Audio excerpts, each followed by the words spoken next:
બર્તન ભરીને આવ્યા ને ત્યાં પંચર થઈ ગયું. એમ એવું કે ઓલી લાઈન નાખવા જે ખેતરે ગયા હતા ને ત્યાં ધણહેર આવે વચમાં, એટલે ત્યાં થયું હે. હજી ટાઈસના ફેરા હારવાના હે એટલે પંચર કરી લઈએ.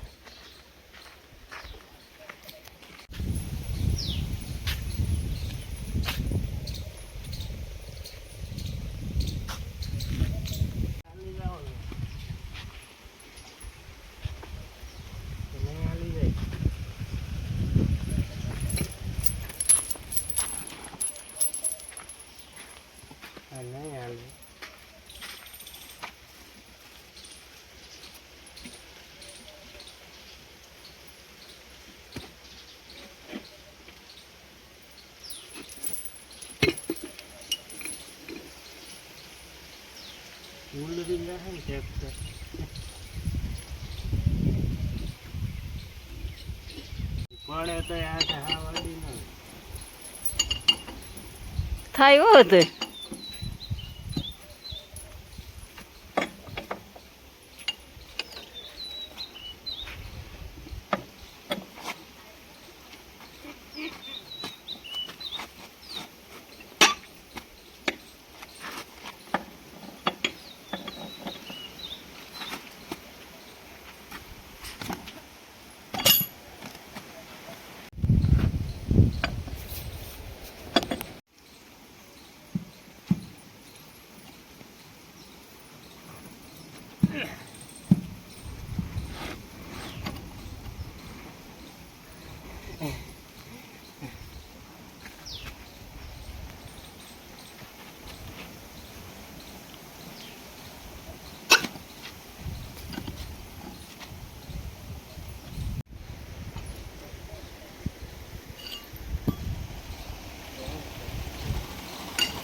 ત્રણ જેવું થયું હે ને આજે ઢાકલું વાતાવરણ હે. આજે સવારનો તડકો નથી, વરસાદ જેવું.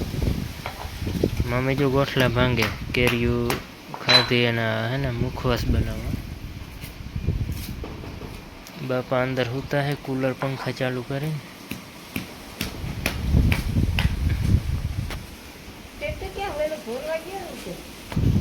એ બાદ વેકરો ભરવા ગયો.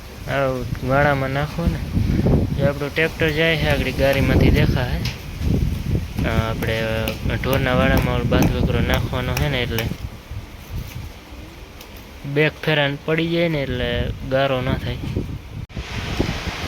બાપાને ચા દેવા જવાનું શું અત્યારે સૂતા હતા એટલે જરાક મોડું થઈ ગયું.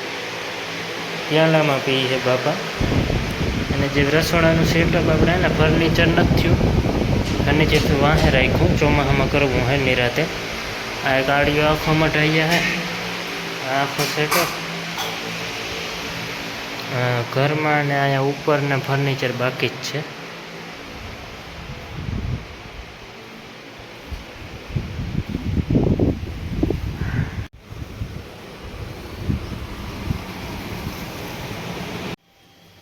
એક રસોડાનું કામ છે ને બહુ જોરદાર થયું છે, બધી ફૂલ સુવિધાવાળું.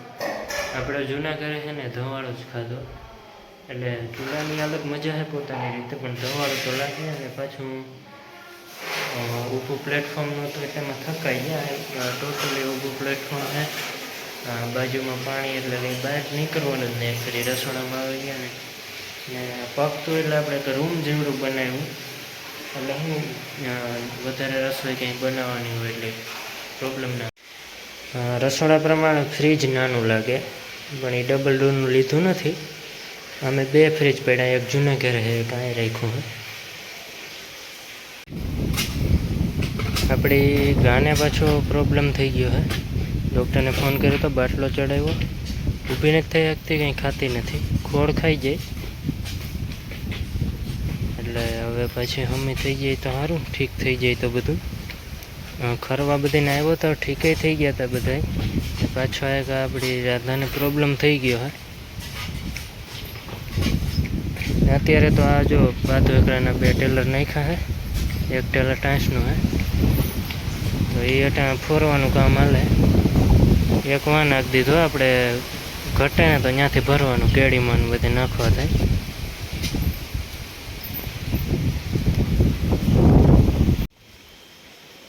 તો અત્યારના 10:30 જેવું થયું હોય મિત્રો. અને આપણી રાધાની તબિયત બહુ ખરાબ થઈ ગઈ.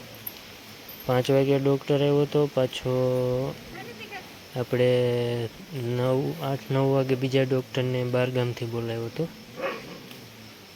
એટલે 2 ડૉક્ટરે બાટલા ચડાવ્યા. પણ હવે ડૉક્ટરે કીધું કે જો સવાર સુધીમાં પોતાની રીતે બેસી શકે ને તો આગળ સારવાર કરશું, બાકી જો આમ નામ પડી રહે ને તો આમાંથી સારવાર પોસિબલ ના થાય પછી. એટલે હવે ભગવાનને પ્રાર્થના કરીએ અમે તો કે હાજી થઈ જાય. અને બપોર પહેલાં તો ઠીક હતું, થોડીક મોરી હતી, પણ બપોર પછી એકદમ બગડ્યું બધું.